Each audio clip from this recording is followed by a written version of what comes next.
So today I'm going to show you how to get SoFi Plus. Now we're actually going to be here on the app in real time so you can follow along step by step. Now there are two ways you can get SoFi Plus and all the benefits that are included. Now we're actually here on our SoFi account in real time on our iOS device. You can see the home tab on the left hand side is highlighted for us.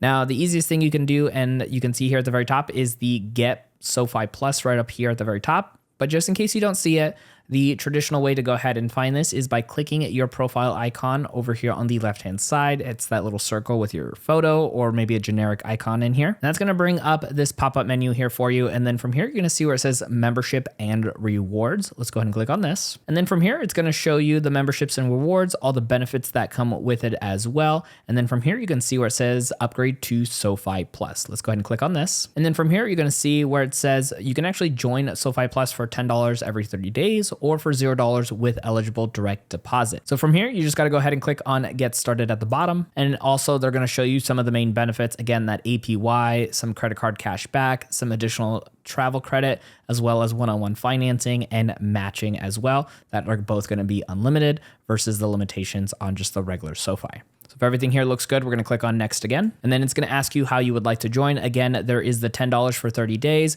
This can be still beneficial for some people if you have a decent amount of money in your savings, because that will offset with the interest that you earn. But if you are getting direct deposits, you can go ahead and choose that option right over there and click on next at the bottom. Now from here, it says this is what's next. We just need to make sure we fund our account with the eligible direct deposit, and it can take anywhere from 2 to 5 weeks, and everything will get put into place and automatically set up for your APY and all those additional benefits that you get with SoFi. Now, if you do not have your information for the direct deposit with SoFi, at the bottom, you can click up set up direct deposit. It'll give you your account and routing number, and certain employers will actually allow you to automatically connect with their payroll to go ahead and set everything up. Otherwise, you typically need to give some of that information to your payroll department. Now, we have more to show you when it comes to utilizing your SoFi account, and we got you covered here. Check out our next video on screen to keep on learning.